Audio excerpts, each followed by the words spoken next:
보도록 하겠습니다. 한번 경문을 같이 한번 독서하도록 할게요. 태강강불 흥경 보현해온 품이다 선남자여 도안부처 이 세상에 오래 계시기를 청한다는 것은 진법계 허공계시방 일체불찰금 미진수의 모든 부처님께서 상차열반에 드시려 또한 모든 보살과 성문 영각인 유황무와 가내지 일체 모든 선지식에 두루건 청하되 열반에 드시지 말고 일체 불찰금 미진수고 일체 중생을 이롭게 하여 주소서 하는 것이니라. 이와 같이 하여 공개가 다하고 중생계 다하고 중생의 업이 다하고 중생의 번뇌가 다 나의 이 권총은 다함이 없어 생각 상소 끊임이 없되 공감할까 뜻으로 짓는 일에 지치거나 싫어하는 생각이 없느니라. 자, 이 원은 청불주세원이다 라고 얘기를 합니다. 그 밑에 이제 한자로 작게 표시되어 있는데, 부처님이 이 세상에 오래 머무시기를 청한다 이런 뜻이에요. 이제 우리가 초기경전에서도 이제 부처님께서 이 세상에 오셔서 이제 육신을 가진 이제 서가모니 부처님의 예로 든다면, 이제 이 부처님께서 쿠시나가라고 열반의 길로 떠나실 때 아나니 부처님에게 이 세상에 좀 더 머무를 것을 이렇게 청합니다. 그런 내용이 나와요.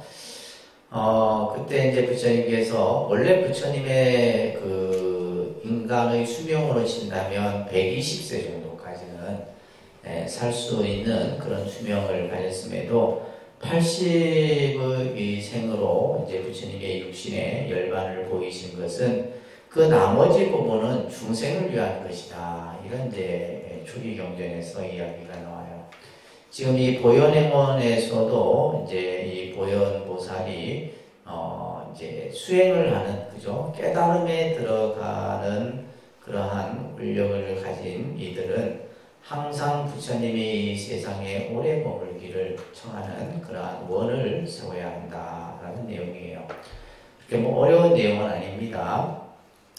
여기 보시면 진법계 호공계 시방 삼세 일체 불찰 긍미진수의 모든 부처님께서, 그러니까 서가모니 부처님만이 아니라 이 지금 화엄경에서는 일체의 모든 우주법계에 한량없는 그러한 부처님들, 그죠? 셀 수 없는 그러한 수많은 부처님들이 장차 열반에 드시려 하실 때, 그죠?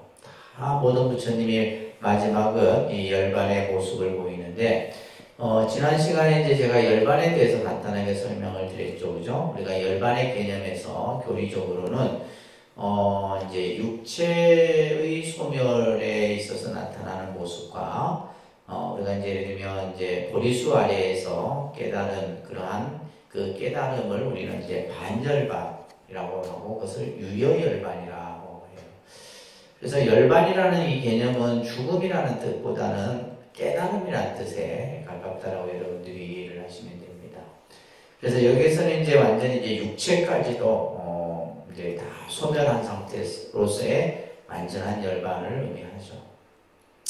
그렇게 열반에 드시려 할 때 또한 모든 보살과 성문 영각과 유황무학과 내지 일체 이러한 성문이나 영각이나 또 아직 그죠 배움이 있는 자, 또 배움을 다 완성한 자, 유황무학이라고 해요. 이러한 일체 모든 선지식들에게 두루 권청하되 이들에게 권청한다. 너희들이 수행을 하는 데 있어서 항상 이러한 원을 세워라 이 말이에요. 그 원이 부처님이 이 세상에 오랫동안 여기에서는 단순히 어떤 육체적인 것만을 말하는 것이 아니라 부처님 법이 이 세상에 오래 머물기를 청하라는 거예요. 그러면서 열반에 드시지 말고 일체 불찰극 미진 수겁토록 한량없는 시간이 지나도록 말이에요. 일체 종생을 이롭게 하여 주소서. 이렇게 이제 이러한 원을 끝없이 세우라는 내용이 바로 청불주세원의 내용이었습니다. 그래서 이제 여기서는 크게 여러분들이 보충해야 될 내용은 없고, 그 교재에 보면 이제 우리가 부처님 불법을 호지하는 여러 이제 이야기들이 쓰여지고 있어요. 그죠? 이런 것들은 여러분들이 한번 보시기 바랍니다. 그래서 우리가 이제 부처님 불법을 지킨다라는 것, 또 부처님의 불법이 오랫동안 널리 유지된다라고 하는 것은 굉장히 중요한 거예요. 그래서 이제 우리가 말법 시대에는 이러한 부처님의 법이 빨리 쇠퇴하는 시대가 우리가 말법 시대다라고 얘기를 합니다. 그러한 말법 시대일수록 이러한 부처님 법이 오랫동안 이 세상에 머물기를 청하는 내용이 바로 이 청불주세원이다라는 거. 자, 오늘은 이제 상수불화군을 공부 좀 하도록 할게요. 자, 여러분들 140쪽 넘어가셔서 이 상수불화군도 말 그대로 그냥 항상 부처님의 가르침을 내가 배우고 따르겠습니다. 부처님의 가르침을 늘 배우겠습니다. 라고 하는 그런 원이에요. 자, 먼저 경문을 같이 한번 쭉 독송을 한번 할게요. 선남자야 또한 항상 부처님을 따라 배운다고 하는 것은 이 사바세계의 비로자나 열애께서 처음 발심하실 때부터 정진해 물러나지 아니하고 불가설에 몸과 목숨을 보시하시되 가죽을 벗겨 종이로 삼고 뼈를 쪼개어 붓을 삼고 피를 뽑아 먹물을 삼아 쓴 경전을 수미산같이 샀더라도 법을 존중히 여기는 거로 신명을 아끼지 아니하거든 어찌 하물며 왕이나 성은 촌락이나 궁전이나 정원이나 살림이나 일체 소유와 가지가 난행고행일 것이며 내지 고리소화에서 대고리를 이루시던 가지 신통을 보이시사 가지 변화를 일으키시던 일이 나가지 부처님의 몸을 놔두사 가지 중에 저하시되 혹은 모든 대보살 중에 도량에 혹은 성문과 벽지 불능 중에 도량에 저하시고 혹은 전륜성왕 소왕군 중에 도량에 저하시고 혹은 찰체리나 바라문이나 장단 도량에 저하시면 내지 전룡발부와 인비인 등 중에 도량에 저하시면서 이러한 대중에서 원만하신 음성을 마치 그늘의 소리와로 받게 하여 그들 도함을 따라서 중생을 성숙시키던 일이나 내지 열반에 놔두시는 이와 같은 일체를 내가 따라서 배우기를 지금의 세존이신 비로 불쾌와 같이 하는 것이니라. 이와 같이 하여 진법계 호공계 일체 불찰에 모른 미진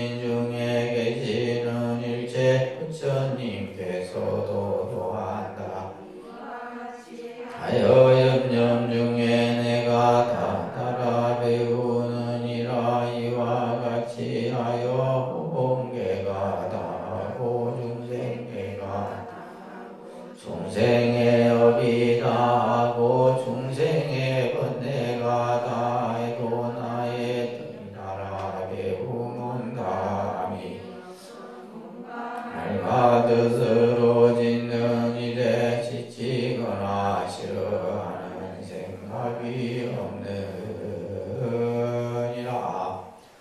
부처님을 따라 배운다. 부처님을 따라 배운다는 말이 무슨 말일까요? 그렇죠. 이제 부처님께서 처음 이제 출가하시고 수행하시고 그 다음에 깨달음을 이루시고 49년 동안 그죠? 중생을 위해 교화하시고 마지막에 열반을 보이신 그 모습 정말 하나하나를 전부 우리가 따라 배우겠다는 거예요. 그래서 우리가 이제 이 불교 공부라고 하는 것이 결국 뭐요? 부처님의 법을 따라 배우는 것이 바로 불교 공부잖아요. 그죠? 여러분들이 경전을 공부하고 하는 것도 부처님과 같은 내가 그러한 삶을 살겠다는 거예요.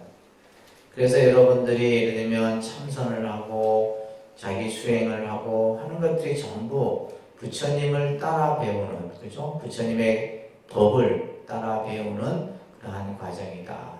이제 그런 것들을 어떻게 하겠다는 항상이라는 거예요. 이게 상이라는 말이 항상 상차거든요. 끊임없이 항상 내가 그렇게 부처님의 가르침을 따라 배우겠습니다. 그래서 그 가르침을 잠시도 쉬지 않고 내가 하겠다는 거예요. 그게 이제 이 지금 보현보살의 행원 중에 또 하나의 행원입니다. 자, 한번 문장을 보시면 선남자야 또한 항상 부처님을 따라 배운다고 하는 것은 이 사바세계의 비로자나 열애께서 보통 이제 우리가 비로자나 부처님의 법신 부처님의 세계는 화장세계라고 그래요. 화장세계. 비로자나 부처님의 세계는 화장세계인데 바로 지금 이제 이 화엄경은 여러분들이 이제 서두에서도 말씀드렸듯이 분명히 이제 서가모니 부처님께서 보리수, 그죠? 보리도량에서 깨달음의 삼매 속에서 이 경전이 설해지는데 거기에서 이제 바로 그 설주는 누구예요? 비로자나 부처님이고. 근데 실제 법을 설하는 이는 바로 이제 보현보살을 비롯해서 문수 등 여러 보살들이 등장을 하죠. 그 중에서도 이제 마지막 이제 이 화엄경의 마지막 어떻게 보면 클라이막스가 이 지금 선제동자가 그죠? 53선 지식을 찾아서 마지막 이 보현보살로부터 입법계라고 하는 것이 이제 법계 깨달음의 세계에 딱 들어가는 그 이제 과정에서 이제 이 10가지 행원에 대한 말씀을 하시는 겁니다. 그래서 여기서 사바세계의 비로자나이라는 것은 서가모니 부처님과 비로자나 부처님이 둘이 아닌 거예요. 그래서 부처님께서 열애께서 이렇게 이해하셔도 됩니다.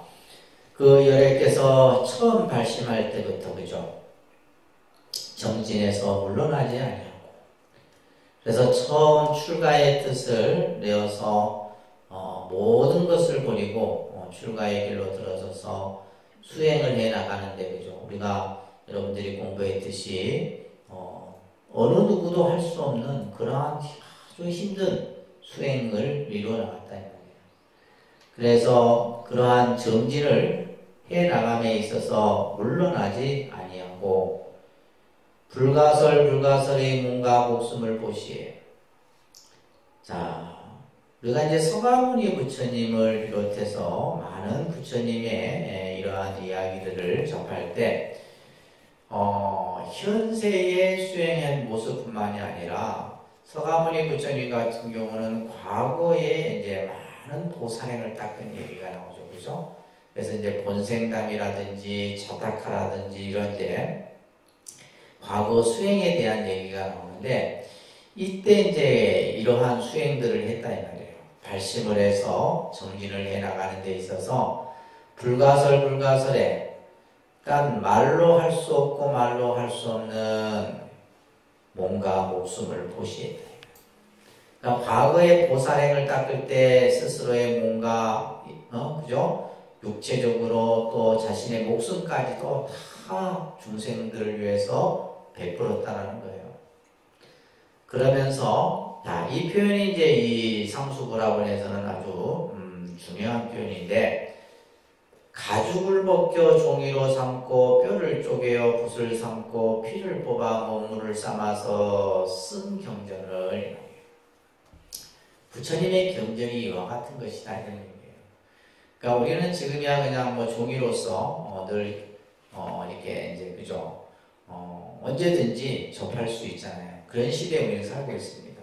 뿐만이 아니라 그냥 요즘에는 뭐 종이가 아니라 막 그냥 컴퓨터 상에서도 8만 대장경도 CD 한 장에 다 담을 수 있는 그런 시대에 우리가 지금 살고 있죠. 근데 이제 옛날에 우리가 경전을 이렇게 접하기 위해서는 뭐예요? 그 한자 한자를 어떻게 해요? 나무 조각에 전부 새겨서 우리가 해인사 8만 대장경처럼 그것을 또 이제 인쇄해서, 그 당시는 종이가 비쌉니다. 종이가 굉장히 비싼 거예요. 요즘같이 이렇게 쉽게 구할 수 있는 것이 아니라 말이에요. 그렇게 해서 또 그것을 이제 아무나 또 구할 수 있었던 그런 또 물건도 아니었죠, 그죠? 그런데 여기에서는 지금 바로 부처님의 경전이 우리의 그 가죽을 벗겨 종이로 삼고 뼈를 쪼개 붓을 삼고 피를 뽑아 먹물을 삶아서 쓴 경전을, 이 경전은 아주 쉽게 얻을 수 있는 경전이 아니다 이 말이에요. 이 경전을 수미산같이 그죠? 수미산같이 쌓다도 이러한 힘들게 정말 큰 고행을 통해서 내가 쓴 경전을 수미산같이 쌓더라도, 자, 여기서 지금 이제 중요한 말이 법을 존중히 여기는 거로, 법을 존중히 여긴다.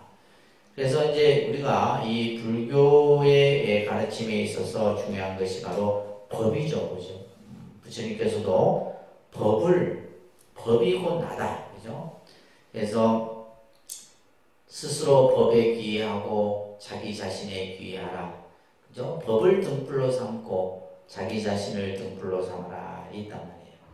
그래서 위법망구라는 말이 있어요. 법을 위해서는 자기 목숨까지도 잊어버려라. 이게 위법망구의 뜻인데, 우리가 이제 불교를 믿는 사람은 그러한 정신이 있어야 되는 거죠. 그래서 부처님 법을 내가 지키기 위해서는 내 목숨까지도, 그죠? 내 몸과 목숨까지도 신명도 아끼지 않아야 된다라는 거예요. 그래서 이제 서가모니 부처님이 과거 이제 그 전생에 수행을 할 때 그 배고픈 나찰이, 배가 아주 굶주렸던 나찰이 이제 그 수행하는 수행자 앞에서 이런 경구를, 재행무상시 생멸법이다. 모든 것은 무상한 것이고 이것이 생멸법이다. 라는 이제 두 구절만 이렇게 딱 읊은 거예요. 이때 이제 이 수행자가 나찰에게 그 나머지 구절도 저에게 읊어주십시오. 내가 지금 배가 고파서 못하겠다. 그래서 이제 그 나찰에게 자신의 몸을 던져서, 이게 이제 전생의 서가모니 부처님의 수행의 얘기예요. 그렇게 해서 그 법의 가르침을 두 구절을 듣기 위해서 자신의 목숨까지도 이렇게 버렸다라는 이러한 그 전생의 이야기들을 우리는 알아야 되는 거죠, 그죠? 그래서 법을 존중히 여기는 거로 신명을 아끼지 아니했다. 그만큼 우리가 이제 부처님 이 법을 배우는 것을 중하게 여겨야 된다는 거예요. 내 목숨까지도 버릴 수 있어야 된다는 겁니다. 어찌 하물며 왕이나 성업이나 촌락이나 궁전 정원 살림이나 일체의 소유와 이런 여러 가지의 그죠? 소유하는 것들, 또 가지가지 난행고행일 것이며, 난행고행이라고 하는 것은 우리가 하기 힘든 수행들, 어려운 일들, 이런 것들을 난행고행이라고 해요. 또한 내지 보리수 아래에서 대보리를 이루시던 일이나, 그죠? 보리수 아래에서 나월 8일날, 그죠? 깨달음을 이루는 그 일이나, 또 가지가지 신통을 보이시고 가지가지 변화를 일으키시던 일이라. 그래서 이제 부처님께서는 중생을 제도하기 위해서는 때로는 신통의 모습도 보이고 때로는 가지가지 변화의 모습을 나타내시기도 했죠. 그죠? 그러면서 가지가지 부처님 몸을 나투사 여러 가지 부처님의 몸을 나투는데 이것을 우리는 화신이라 하잖아요. 몸을 변화해서 나투는 거예요. 그러면서 가지가지 중해에 처하시되, 중해라는 건 모여있는 무리들 속에 머무시되, 혹은 보살, 대보살 중에 도량에 머무시고 있는 거예요. 대보살들이 모여있는 곳에 또한 놔두시기도 하고 이 말이에요. 혹은 성문과 벽지불 등, 그죠? 이러한 그 이승의 무리들이죠. 이승의 무리들 가운데도 중에도 또한 처하시고, 혹은 전룡성왕, 소왕, 권석 등 중에 들어있는 전룡성왕이나 작은 나라의 왕들, 그죠? 이러한 어떤 왕들의 그러한 무리 가운데서도 처하시며, 내지 천룡, 팔부, 인빈 등 팔부 신중이죠, 그죠? 이러한 신중들 중에 도량에 처하시면서, 그래서 부처님께서 자신의 그러한 모습들을 여러 가지의 이러한 그 다양한 무리들 속에 그 몸을 놔두시는 겁니다. 이러한 가지가지 회 중에서 이 말이에요. 그 모임에서 이 말이에요. 원만하신 음성을 마치 큰 우리의 소리와 같이 하여. 그래서 우리가 이제 예를 들면 이 부처님의 소리를 우리가 이제 원음이라고도 하고 범음이라고도 해요. 원음, 범음. 그래서 부처님의 소리를 원음 혹은 저 신의 아주 신성한 소리라 해서 범음이다라고도 표현하는데, 마치 이제 이와 같은 거예요. 그냥 부처님께서 그냥 평상의 목소리로 이렇게 딱 해도 그 소리가 막 그냥 천지를 뒤흔들 그러한 소리로서 들리게 되는 거예요. 그 소리와 같게 해서 그들의 조함을 따라 중생들이, 그래서 그들이란 뭐예요? 그 각각에 모여있는 왕이거나 승문벽지불이거나 중생들이거나 그 법을 듣기 위해서 모여있는 그들의 조함을 따라서 중생을 성숙시키던 일이나, 중생을 성숙시킨다는 말은 뭐예요? 성숙이라는 말은 이제 그들로 하여금 뭐예요? 조금씩 발심을 일으키게 하는 거예요. 발심을 일으켜서 깨달음의 길로 이렇게 한 단계 나아가는 것을 성숙이라고.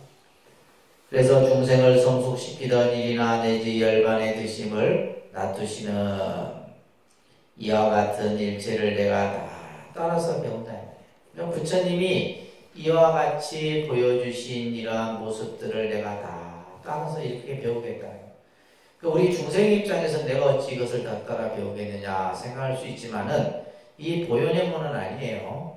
나도 부처님이 그와 같이 하신 그러한 진리, 법을 따라서 부처님이 어떻게 중생을 교화하고, 그죠? 중생을 어떻게 성숙시키고, 또 이 부처님이 또 어디에서 머물면서 어떻게 법을 설하고 이런 것들을 전부 따라서 하겠다는 거예요. 아시겠죠? 내가 부처님이 하셨던 거 그대로. 부처님이 중생을 위해서 보시를 하면 나도 따라서 보시를 하고, 법을 설하면 나도 따라 법을 설하고, 이제 이렇게 하는 거예요. 하나의 어떻게 보면 이제 우리의 삶의 롤 모델은 부처님이다 이거예요. 쉽게 얘기하면. 아시겠어요? 우리가 살아가는데 내가 누구를 롤 모델로 삼을 거냐? 바로 부처님이다. 부처님의 삶. 그래서 우리가 이제 이 부처님이 어떻게 우리 중생들을 교화하고 가르치고 수행하고 했는가를 아는 것이 중요한 거예요. 그래서 부처님의 삶을 여러분들이 잘 이해하고 바라보는 그런 시각이 중요한 겁니다. 그렇게 돼야지만 이 상수불학원을 우리가 할 수가 있는 거예요.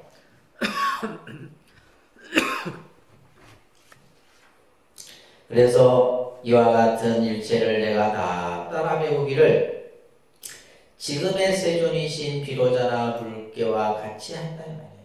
지금의 이 비로자나 부처님과 같이 그렇게 내가 부처님의 가르침을 다 배우겠다.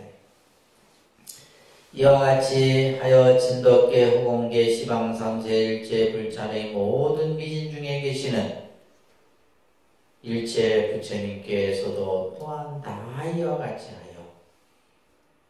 염년 중에 내가 다 따라 배운다. 그래서 늘 말씀드리지만은 이 화엄경은 경 중에서도 어떤 보여지는 세계라든지 생각하는 범위가 굉장히 큽니다. 그러니까 말 그대로 뭐예요? 중중무진 법계의 세계를 이 화엄사상에서 펼쳐놓고 있는 거거든요. 그렇기 때문에 이제 우리가 가지고 있는 중생의 좁은 생각으로는 이해가 안 될 수도 있는 겁니다. 그래서 생각 중에 염년 중이라는 말은 내 생각 속에 그러한 부처님의 가르침들을 내가 다 따라 배우겠다는 거예요. 이러와 같이 허공계가 다하고 중생계가 다하고 그죠? 중생의 업이 다하고 중생의 번뇌가 다해도 나의 따라 배우면 담이 없어. 끝이 없어. 또 그러면서 내가 이것에 대해서 싫어하는 생각, 지치는 생각을 일으키지 않겠다. 그래서 이 지금 재원이 상수불학원이다 라고 합니다. 그러니까 상수불학원, 항상 부처님의 가르침을 따라 배우겠다라는 것을 여러분들이 이해를 하시면서, 자, 그래서 142쪽에 보시게 되면 이제 이 상수불학원은 8번째 이제 원입니다. 8번째 원인데, 말 그대로 이제 아까도 말씀드렸듯이 본문에서 나와 있듯이 부처님께서 출가하고 수행하고 중생을 교화하고 마지막에 열반에 보이신 이러한 삶을 나 또한 그와 같이 하겠다는 거예요. 나 또한 그와 같이. 그것을 이제 우리가 이제 용맹정진이다 이런 표현을 쓰는 거예요. 용맹정진. 용맹이라는 것은 어떤 것도 다 이겨내고 뚫고 나아갈 수 있는 정진심을 용맹정진이라는 거예요. 그렇죠. 우리가 이제 수행이라고 하는 것은 육체적으로든 정신적으로든 힘든 과정들이 생긴다 이 말이에요. 수행을 하다 보면 힘든 일도 생기고 또 그죠? 마장도 생기고 하는데 그런 것들을 그냥 과감히 떨치고 나아갈 수 있는 이러한 용맹정진심들이 필요하다는 겁니다. 그래서 여기서 말하는 것처럼 우리가 이제 부처님 경전, 그 경전 자체가 어떻게 만들어졌느냐? 아까도 얘기했듯이 그죠? 가죽을 벗겨서 종이를 만들고 뼈를 쪼개 붓을 만들고 피를 뽑아서 먹물을 만들어서 쓴 경전이다. 이와 같은 경전을 수미상같이 내가 썼는데 우리는 뭐예요? 지금 이제 그냥 편하게 앉아갖고 여러분들 뭐 사경을 하는 분도 계시지만은 사경도 이제 좀 더 이제 기존에 맨날 똑같이 그냥 베껴 쓰지 말고 흰 종이에다가 이제 마음을 새겨서 써요. 그러니까 또 그 써진 상태에서 뜩 쓰다 보면 마음이 이게 딱 이게 중심을 못 잡아요. 그래서 이제 흰 종이에다가 내가 한꺼번에 많이 안 써도 돼. 내가 예를 들면 1시간에 10장만 쓰더라도 온 정신을 거기다 딱 해갖고 한 글자 한 글자 그죠? 딱 썼을 때 그게 엄청난 이제 힘이 생기는 거예요. 그래서 한 어느 정도 기간까지는 이제 우리가 이제 필체도 보면 힘이 있어야 되거든요. 그죠? 처음에는 이제 따라 쓰는 것은 힘을 키우기 위한 거예요. 그러니까 힘이 키워졌으면 그 다음부터는 뭐예요? 내가 가지고 있는 지금까지 배웠던 그러한 수행의 힘으로 한 글자 한 글자 써내려가는, 그래야지 이제 사경의 그런 어떤 뭐 맛이랄까 그런 것들을 여러분들이 느낄 수가 있는 겁니다. 자, 그래서 그 두 번째 단락에 보면 구도자에게는 무상도를 구하는 일 외에 다른 것이 없다. 그죠? 우리가 예를 들면 깨달음을 구하는 것이 목적이다 이 말이에요. 깨달음을 구하는 것이 목적이다. 그래서 그 깨달음을 어떻게 구하느냐? 자, 우리는 지금 뭐요? 깨달음을 성취한 부처님을 우리는 알고 있잖아요. 부처님이 그와 같이 해서 깨달음의 길을 성취했다 이 말이에요. 그렇기 때문에 나도 또한 부처님과 같은 그 길을, 그와 같은 가르침을 배우겠다라는 생각이 들어야 된다는 겁니다. 이러한 이제 용맹정진을 여러분들이 하셔야 되는 거예요. 자, 그래서 143쪽에 보시게 되면 서가모니 부처님은 삼세제불 가운데 용맹정진에 있어서 제일이다. 그죠? 가장 어느 누구도 하기 힘든 그러한 수행의 모습들을 우리들에게 보이신 거예요. 그래서 이러한 모습들은 우리가 부처님의 그 삶의 모습을 8 그죠? 장면으로 우리가 공부를 했었죠. 그것을 팔상성도라 그럽니다. 그죠? 8가지. 그래서 도솔천으로부터 도솔내이상부터 해서 쌍림열반상에 이르는 이러한 장면들을 통해서 여러분들이 항상 부처님에 대한 생각, 또 법에 대한 생각을 늘 가지고 있으셔야 됩니다. 자, 그래서 144쪽에 보시게 되면 바로 행위 깨달음이다. 실천이 곧 깨달음이다. 라는 거예요. 그렇죠? 우리가 이제 실천을 통해서만이 증득할 수 있는 거잖아요. 그래서 부처님을 따라 배우자 이 말이에요. 상수부라고는 쉽게 얘기하면 부처님 가르친 대로, 그 가르친 대로 우리도 함께 따라 배우자. 그렇게 배우겠습니다. 라고 하는 거예요. 그래서 이제 이 화엄경에서는 지금 비로자나 부처님이 아까 원문에서도 나왔는데 바로 서가모니 부처님과 같은 거예요. 서가모니 부처님이 법신이 그죠? 바로 비로자나고 비로자나 부처님의 화신이고 서가모니다 이 말이에요. 그래서 서가모니 부처님께서 발심할 때부터 그죠? 보리를 이룰 때까지의 마지막 열반의 모습을 보이는 그것을 우리는 배워야 된다는 거예요. 그래서 우리는 이제 아까도 얘기했듯이 부처님이 어떠한 모습으로 우리 중생 곁에 오셔서 그죠? 어떠한 모습으로 우리들에게 법을 설하고 어떻게 우리들에게 그 깨달음의 길을 보여주셨는가 이것만 우리가 따라 이렇게 그 길을 가더라도 그렇잖아요. 우리가 낯선 길은 가기 두렵죠. 여러분들이 가보지 않는 길은 갈까 말까 멈칫멈칫합니다. 근데 이미 뭐예요? 우리는 깨달음의 길을 갈 수 있는 발자국을 이미 다 부처님께서 밟아 놓으셨다 이 말이에요. 그렇잖아요. 그죠? 그 길을 우리는 한 발짝 한 발짝 걸어서 가는 거예요. 근데 그 길이 결코 쉬운 길은 아니다라는 거예요. 왜? 부처님께서 수행했던 모습만 봐도 그냥 누구나 아무나 할 수 있는 것은 아니다라는 거예요. 그러면 그것을 하기 위해서는 뭐가 필요하다는 거예요? 정진. 그죠? 용맹정진이 필요하다는 거예요. 그러한 마음을 가지고 우리가 깨달음의 길을 배워나가야 된다는 겁니다. 아시겠죠? 자, 그래서 청불주세의 원입니다. 이것도 이제 크게 어려운 내용. 중요한 건 실천이에요. 실천. 그죠? 실천. 자, 이 보현행원에 있어서 이제 마지막 이제 이 수순중생원인데 150쪽에 보시면 이 수순중생원이 중요해요. 우리가 앞에서 뭐 상수부라원이라든지 그다음에 그죠? 또 앞에서 여러 원들 청불주세원이라든지 이런 원들은 의미상으로는 뭐 어려운 내용은 아니에요. 그렇지만 이제 우리가 실천 행원이기 때문에 이것은 실천을 통해서 성취하는 거예요. 그래서 이제 행원이 중요한 겁니다. 단순히 우리가 그냥 이해로서 그냥 이해하고 하는 것이 아니라 여러분들이 이러한 원들을 내가 꼭 실천해야 되겠다 이런 생각을 가지셔야 돼요.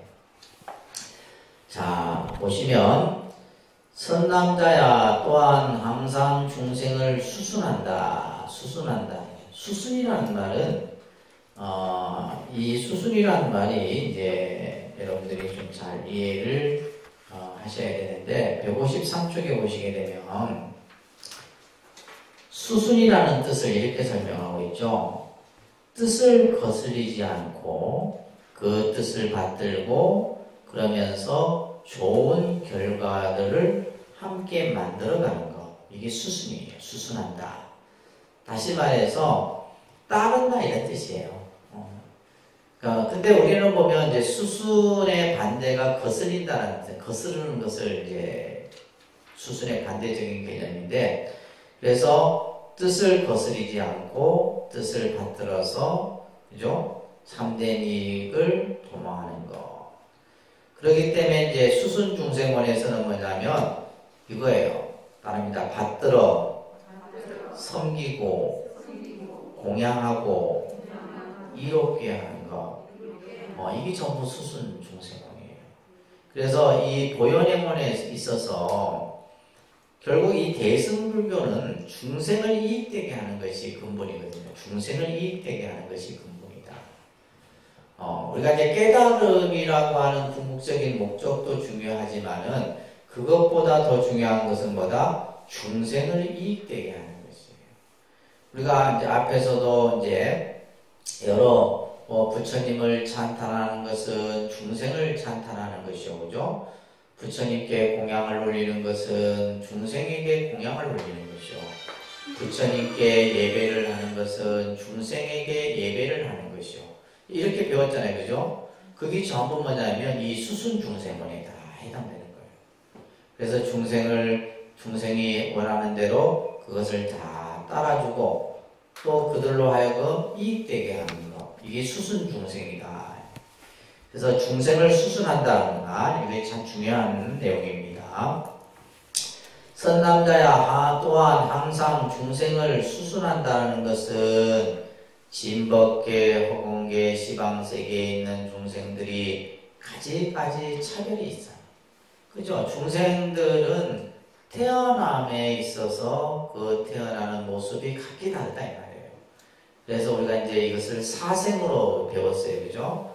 태로 태어나는 생명, 알로 태어나는 생명, 스키로 태어나는 생명, 그죠? 또 예를 들면 변화해서 태어나는 생명, 생명. 그리고 태어나더라도 뭐요? 그 모습이 또 각기 다 달라. 인간이라 할지라도 뭐예요? 인간의 모습은 또 각기 다 다르다 이 말이에요.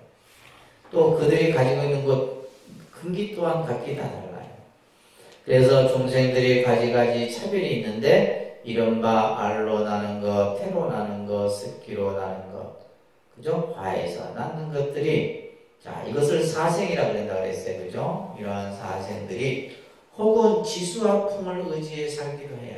지수화풍은 물질의 네 가지 근본, 물질을 지수화풍이라고 해요. 지는 땅이죠. 그죠? 딱딱한 것, 수, 물, 화, 불, 풍, 바람, 이 지수화풍을 네 가지를 의지해 살기도 하며 혹은 후공이나 초목에 의지해 살기도 하는 저 가지가지 생류와, 생류라고 하는 것은 생명의 종류를 말하는 거예요. 각기 이제 그죠? 우리가 예를 들면 이거는 그냥 일반적으로 이해할 수 있는 내용들이에요. 허공에서 혹은 초목에 의지해 살기도 하고 저 가지가지 생류와 저 가지가지 몸과 가지가지 형상과 가지가지 모양, 가지가지 수명, 가지가지 종족, 가지가지 이름, 또 심성, 가지가지 직연, 각각의 욕망, 가지가지 행동, 가지가지 거동, 또 가지가지의 의복과 가지가지 음식으로 또한 가지가지 마을 성읍 궁전에 참여 이렇게 이제 각기 이제 각자의 그러한 모습들을 가지고 그죠? 다 이렇게 살아가는 거예요. 지금 이제 요 내용까지는 크게 어렵지 않나요, 그죠? 다 이런 모습들로 우리는 살아간다 이 말이에요. 또 내지 모든 천룡 팔부와 인비인 등 팔부 신중이에요, 그죠? 팔부 신중들 이런 것과 발 없는 것, 두 발 가진 것, 네 발 가진 것, 여러 발 가진 것. 그러니까 우리가 예를 들면 이제 생명체들이 보면 두 발이 두 개 있는 생명, 발이 네 개인 생명, 또 발이 여러 개씩 지네 같은 경우 발이 많잖아요. 그죠? 이런 것들. 또 형상이 있는 것, 형상이 없는 것. 그죠? 형상이 있다라는 것은 눈으로 우리가 보여질 수 있는 거예요. 형상이 없는 거는 뭐예요? 보여지지 않는 거예요. 귀신들 같은 경우 우리가 형상이 없는 거잖아요. 이런 것들. 생각이 있는 것, 생각이 없는 것, 생각이 있는 것도 아니요, 생각이 없는 것도 아닌 이러한 여러 가지 중생들을, 그죠? 지금 여기 보면 요 앞에 지금 구절까지는 뭐냐면 중생들의 그 가지가지 태어나는 모습들, 또 머무는 모습들, 그들이 가지고 있는 성향, 생각, 모양, 그죠? 이러한 여러 가지 중생들을 내가 다 수순한다. 이게 이제 핵심이에요. 그죠? 중생을 수순하는 거예요. 아까 수순을 뭐라 그랬어요? 그 중생의 뜻에 따라주는 거예요. 이게 참 어려운 겁니다. 그러니까 우리가 예를 들면 어떤 여러분들은 그냥 가족이니까 가족의 뜻을 다 수순할 수는 있어. 근데 남은 수순 못해요. 여러분들은 가족은 수순해도 남은 수순 못해요. 그러니까 그러면 이제 남에게 뭘 하라면 우리가 이제 내가 왜 해야 되는데 이 생각에 중생들은 그 생각이 먼저 딱 일어난다. 그런데 지금 이 화엄경의 보현행원에서는 이러한 모든 일체 중생들을 뭐 하라는 거예요? 수순하라는 거예요. 일체 모든 중생들을 내가 다 수순해 가지로 받아 섬기며. 자, 여기 중요한 거예요. 이게 이제 핵심입니다. 중생들을 어떻게 해요? 받아 섬기라는 거예요. 섬긴다. 이제 섬긴다라고 하는 것은 이제 우리가 이 섬김이라는 말은 다른 종교에서 좀 많이 쓰는 편인데, 그죠? 이 화엄경에서 이 표현이 나와요. 섬긴다는 뜻이 뭐예요? 받드는 거죠. 받드는 거. 그 중생들을 또한 잘 받아 섬기며 가지가지로 공양하기를. 그 중생들을 다 공양을 하는데 뭐와 같이 공경해요? 부모와 같이 공경해라. 중생들 부모와 같이. 그러니까 여기에는 지금 개, 동물 할 것 없이 다 포함된 거예요. 그러니까 날아다니는 파리도 우리가 수순해야 되는데, 모기도 수순해야 되고 다 수순해야 돼. 지금 이 말씀대로라면. 그래서 그러한 중생들을 가지가지로 공양하기를 부모와 같이 해라. 부모와 같이 공경해라. 또한 스승이나 아라한이나 내지 부처님과 조금도 다름이 없이 맡을 때, 이게 지금 대승의 보살행이라는 거예요. 전부 그냥 부모와 같이 공경하며 스승이나 아라한 내지 부처님과 똑같이 그들을 존중하듯이 똑같이 받들라는 거예요. 그러니까 여러분들이 이제 절에 와서 부처님 전에 머리를 숙이는데 다른 사람에게 머리를 안 숙인다는 것은 잘못된 거라니까요. 아시겠어요? 내가 부처님 앞에 머리를 숙일 수 있으면 일체 중생에게도 머리를 숙일 수 있어야 된다는 거예요. 근데 우리가 안 되는 거예요. 왜? 나라는, 그죠? 나라는 것을 가지고 있기 때문에 안 되는 거예요. 병든이에게는 어진 의원이 되고, 지금 이 수순중생원에서 이 지금 구절이 굉장히 중요한 구절이에요. 자, 어떻게 우리가 중생을 수순하느냐, 이거예요. 병든 사람에게는 어진 의사가 되고, 그죠? 우리 아픈 사람에게는 필요한 게 의사다, 이거예요. 그 병을 다하게 나서줄 수 있는 어진 의원이 되고, 길 잃은 이에게는 바른 길을 가리키고, 그죠? 길을 잃고, 그죠? 방황하는 사람에게 바른 길을 가르쳐 줄 수 있어야 되고, 어두운 밤중에는 광명이 되고, 캄캄한 어둠 속에는 빛이 되고, 이 말이에요. 가난한 이에게는 보배를 얻게 하니, 보살이 이와 같이 평등히 일체 중생을 이익되게 하느니라. 그냥 기가 막힌 거죠. 이 지금 수순중생원이. 그래서 보살이, 그러니까 이거는 지금 뭐냐면, 깨달음의 그 법계에 들어가기 위해서는 수행하는 이들은 이러한 원을 세워서 이러한 원을 닦아야 된다는 거예요. 그 가운데 이제 지금 여러 원 중에 바로 이 항순중생원이라는 원에서 이 얘기를 하고 있죠. 여러분들 가지고 있는 신행집에 보면 요 구절이 우리가 이제 이 기도문에 있어요. 어디에 있냐면,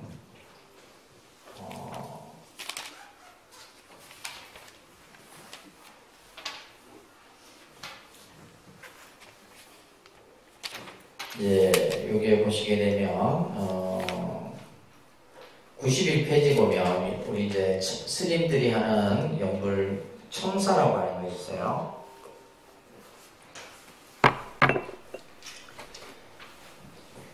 성사 보면 나무 일신봉청이 대자비위 책으로 대자비로서 채를 삼는 까닭에 그러니까 우리가 이제 불교를 우리가 흔히 자비의 종교를 하는데 왜 자비의 종교를 하느냐? 바로 불보살이 가지고 있는 그 당체가 바로 자비예요. 자비의 바탕에서 이러한 수순 중생원이 나올 수가 있는 거예요. 자비가 없으면 수순 중생원이 안 되는 겁니다. 아시겠죠?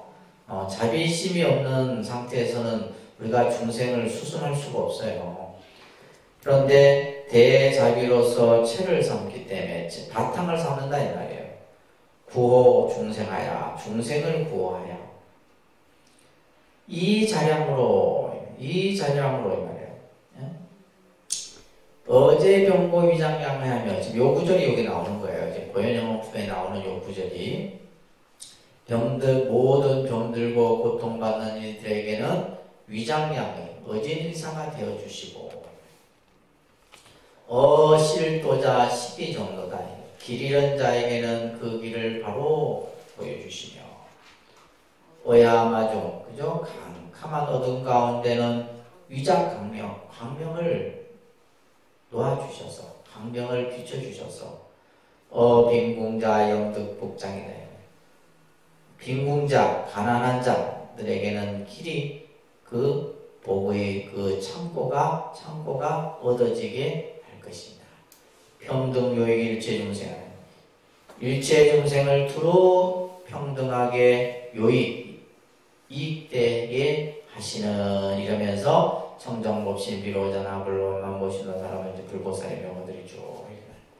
지금 이제 이 부처님과 그죠? 우리가 이 말하는 삼신부를 비롯해서 역대 불보살들이 전부 자비로서 채를 삼기 때문에 바로 이 수순 중생의 마음이 갖추어지는 거예요. 아시겠죠? 알겠습니까? 이 마음을 우리가 이제 배워가는 거예요. 이 마음을 우리가 배우는 것이 불교다 이런 말이에요. 불교가 다른 것이 아니라 그래서 병든 이에게는 어진 의원이 되고 따릅니다. 병든 이에게는 어진 의원이 되고 길 잃은 이에게는 바른 길을 가리키며 어두운 밤중에는 광명이 되고 가난한 사람에게는 가난한 이에게는 보배를 얻게 하나니 보살이 이와 같이 평등히 일체 중생을 이익하게 하는 것이니라. 그래서 중생을 수순한다는 것은 중생을 받들어 섬기며 중생을 이익되게 하는 거예요. 아셨죠? 이게 수순 중생원입니다. 근데 아까도 얘기했듯이 일체 중생에게 하라는 거예요. 일체 중생. 각가지 차별의 모습으로 태어나는 생명과 그 생명들이 가지는 그죠? 예를 들면 다양한 그러한 모습들에게 이와 같은 수순 중생의 마음을 내라는 거예요. 참 어려운 겁니다. 우리 중생의 입장에서 봤을 때는 어려운 거예요. 그래서 이 마음을 우리가 갖기 위해서는 자비심이 갖춰지지 아니하면 안 된다는 거예요. 자비심이 갖춰졌을 때 이러한 수순 중생의 마음들이 그러니까 여러분들이 이제 절에 와서 기도하고 수행하는 것이 바로 자비심을 계속 증장하는 거거든. 근데 이제 우리 아까도 얘기했듯이 내 가족에게는 뭐 조금 될까 말까 하는데 그 나머지는 안 된다 이 말이에요. 안 되는 거예요. 어떠한 까닭이냐? 만약 보살이 능히 중생을 수순하면 이 구절도 기가 막힌 구절이에요. 따라합니다. 능히 중생을 수순하면 곧 모든 부처님을 수순하며 공양함이 되며 어떻게 보면 보현행원에서의 가장 중요한 개념이에요. 중생을 수순한다는 것은 부처님을 수순하는 것이고 부처님께 공양을 올리는 것이다 이 말이에요. 그렇잖아요. 우리가 부처님께 예배를 드리는 것은 중생에게 예배를 드리는 것이고, 그죠? 우리가 부처님을 찬탄하는 것은 중생을 찬탄하는 것이다. 이게 보현행원의 핵심이에요. 그래서 중생을 수순하게 되면 곧 모든 부처님을 수순하며 공양하게 되며, 그러니까 부처님을 공양하는 것이나 중생을 공양하는 것이나 이것이 차별이 있으면 돼야 안 돼요? 안 된다는 거예요. 같아야 된다는 거예요. 바랍니다. 만약 중생을 존중히 받들어 섬기면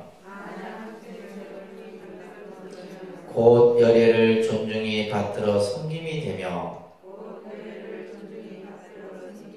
만약 중생으로 하여금 환희심이 나게 하면 곧 일체로 하여금 환희하시게 함이니라. 이 구절 그냥 표시해두고 100번, 1000번 가슴에 새기세요. 이게 돼야지 이제 불자가 되는 거예요. 이게 돼야지만.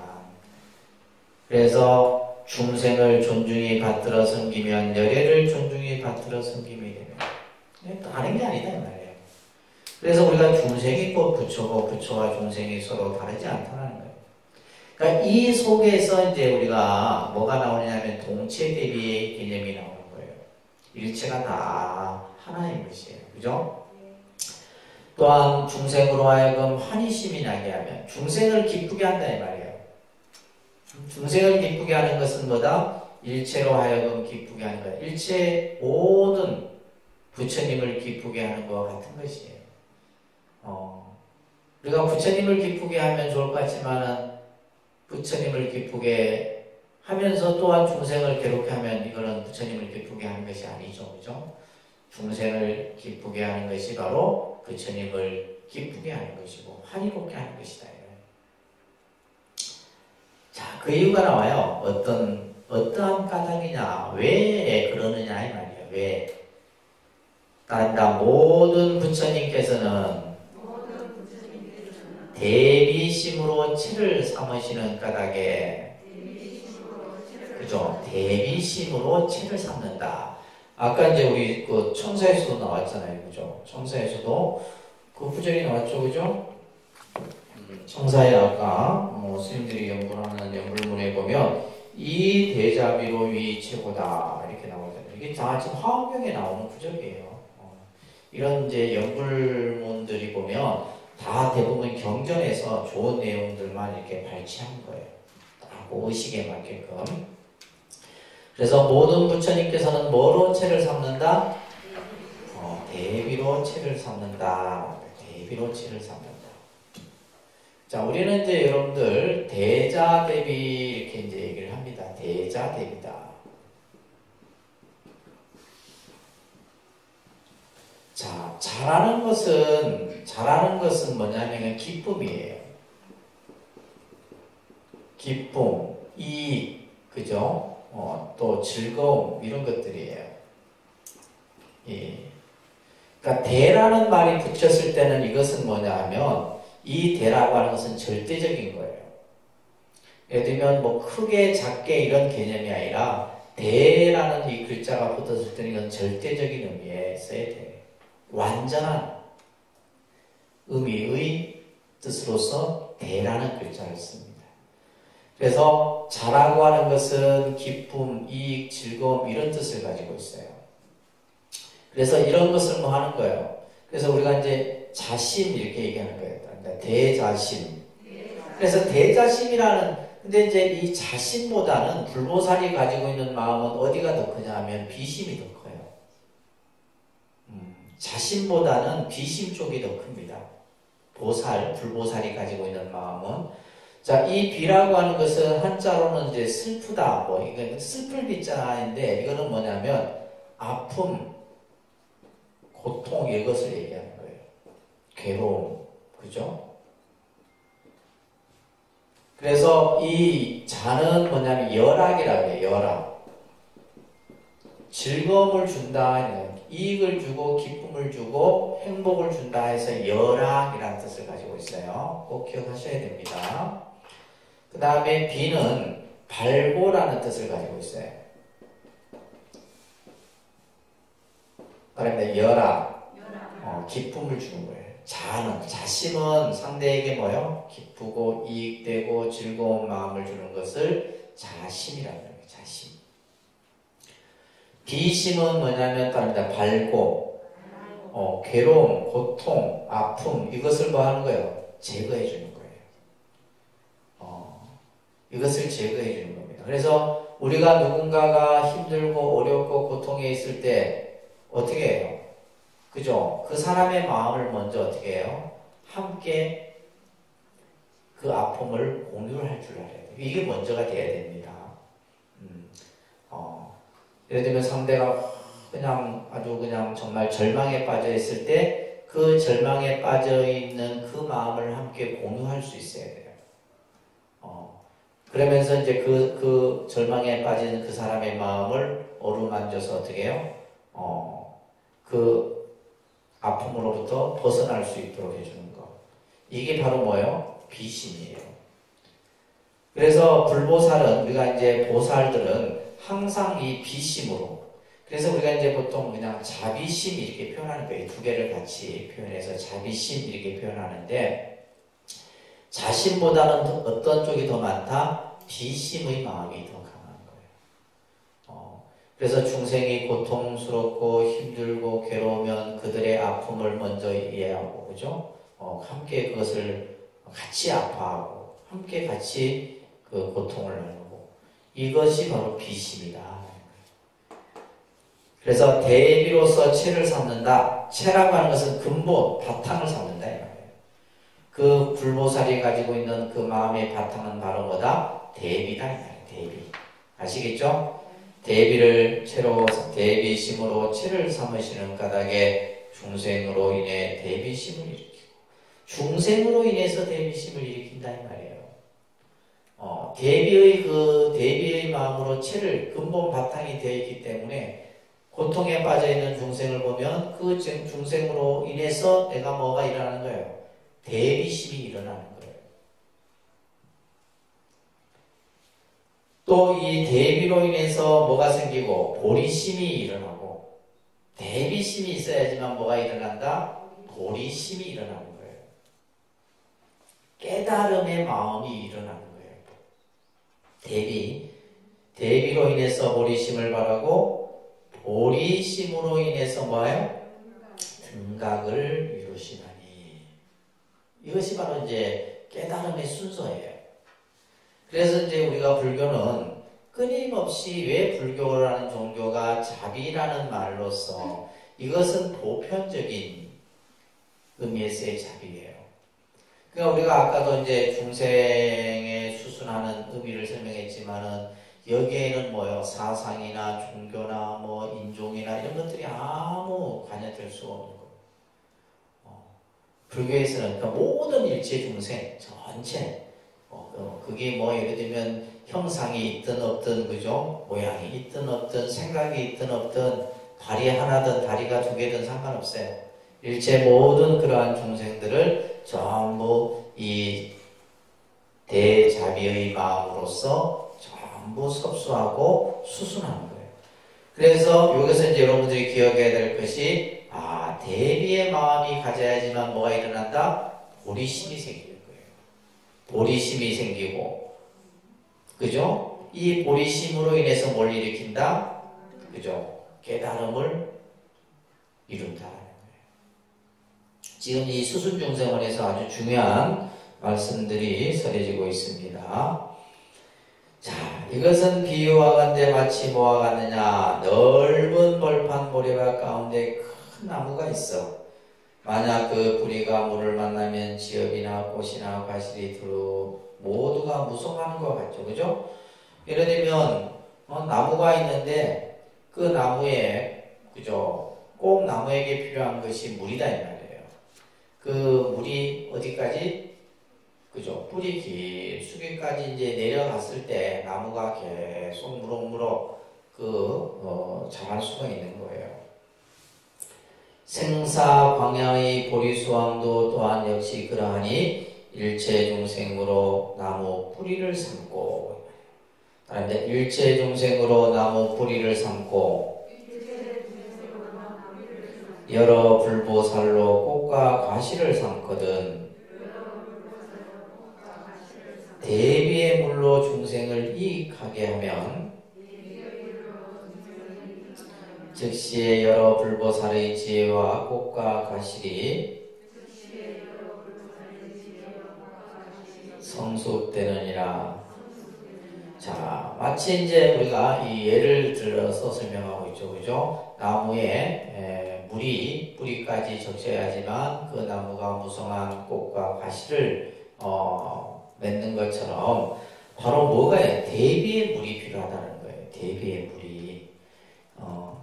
그래서 불보살로 꽃과 과실을 삼고 대비의 물로서 중생을 이익되게 하면 바로 여러 불보살의 지혜와 꽃과 과실이 성숙되어져서 전부 이것이 중생들에게 이익되게 하여지는다 이 말이에요. 어떠한 까닭이냐 만약에 보살들이 대비의 물로 중생을 이익되게 하며 대비의 물로 중생을 이익하게 하면 곧 안욕따라 삼명삼보리를 성취하는 까닭이다. 아까도 이제 대비로서 대비의 마음을 일으켜야지 보리심을 일으키고 보리심을 일으킴으로써 뭐요? 등정각을 이룰 수 있다 했잖아요. 그래서 이 대비의 물로서 바로 중생을 이익되게 한다. 여기서 중요한 말은 중생을 이익되게 하는 거예요. 중생이익이다 이 말이에요. 중생이익. 그래서 대승불교에서 가장 중요한 개념이 바로 중생을 이익되게 하는 겁니다. 중생을 이익되게 하는 거예요. 중생을 이익되게 하는 것이 결국 그것이 바로 뭐예요? 깨달음의 길과 연결되는 거예요. 중생을 이익되게 하는 그것이 바로 깨달음의 길로 연결되어지는 모습이다라는 거예요. 그러므로 보리는 중생에 속하는 것이다. 자, 보리가 중생에 속한다는 말이 참 중요한 말이에요.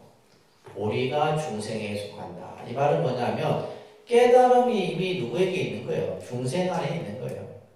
깨달음이라는 그 자체가 이미 여러분들 안에 있다 이 말이에요. 그러니까 예를 들면 내가 보살의 행위를 통해서 대비심을 가지고 중생을 이익되게 하는 그 자체가 바로 뭐다?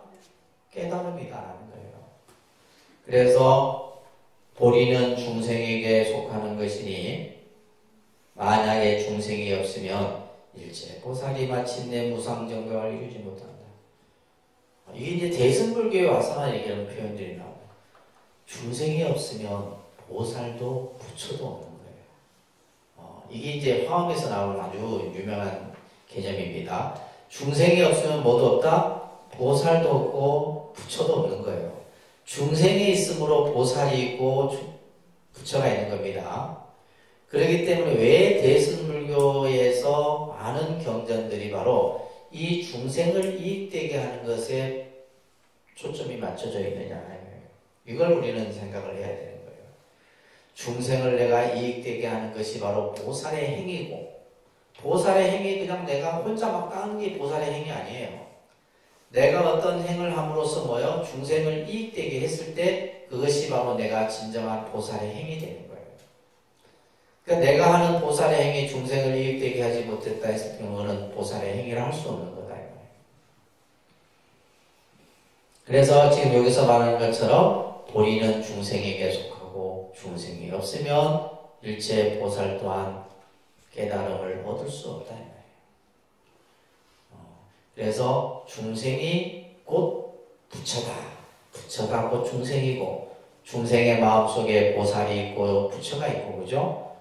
이런 표현들이 이제 이런 화엄경에서 이런 경문을 봐야지만 그 뜻을 우리가 알 수 있는 겁니다. 참 대단한 지금 수순중생원의 설명이에요. 여러분. 선남자야 너희들은 이 뜻을 마땅히 이렇게 하라라. 자, 중생에게는 뭐요? 따라합니다. 중생에게 마음이 평등한 고로 능히 원만한 대비를 성취하며 대비심으로 중생을 수순하는 고로 곧 부처님께 공양함을 성취하느니라. 중생에게 마음을 평등히 쓰는 까닭에 말이에요. 중생을 차별 없이 그죠? 차별 없이 평등히 쓰는 그러한 까닭에 능히 원만한 대비의 마음을 성취한다 이 말이에요. 또한 그러한 대비심으로써 중생을 잘 따르고 중생을 이익되게 하는 거로 그것은 곧 뭐다? 부처님께 공양함을 이루게 되는 것이다. 그래서 우리가 예를 들면 여러분들이 절에 와서 부처님께 공양을 올리고 예배를 하고 하는 것은 전부 뭐예요? 중생을 이익되게 하기 위한 목적이다 하는 거예요. 중생을 이익되게. 부처님께 하는 게 아닙니다. 부처님께 하는 게 아니고 중생을 이익되게 하는 거예요. 그 중생이라고 하는 것은 일체 차별 없이 모든 생명을 가진 존재들에게 다 포함되는 얘기예요. 보살이 이와 같이 중생을 수순하니 허공계가 다하고 중생계가 다하고 중생의 업이 다하고 번뇌가 다하여도 나의 수순은 다함이 없어 생각 상속하여 끊임이 없되 온갖 말과 뜻으로 짓는 일에 지치거나 싫어하는 생각이 없다. 이 수순 중생원은 진짜 좋은 내용이에요. 여러분들이 지금까지 보현해온 중에서도 이 수순 중생원이 이제 거의 어떻게 보면 모든 원들이 이 수순 중생원에 전부 그죠? 항순 중생원이죠, 그죠? 항순 중생원에 다 담겨 있다. 그래서 나머지 뒤에 부분들은 좀 읽어보시고 다음 시간에 한 번 더 원문 적재 한번 독송하고 이렇게 하겠습니다. 자, 오늘은 여기까지 좀 할게요.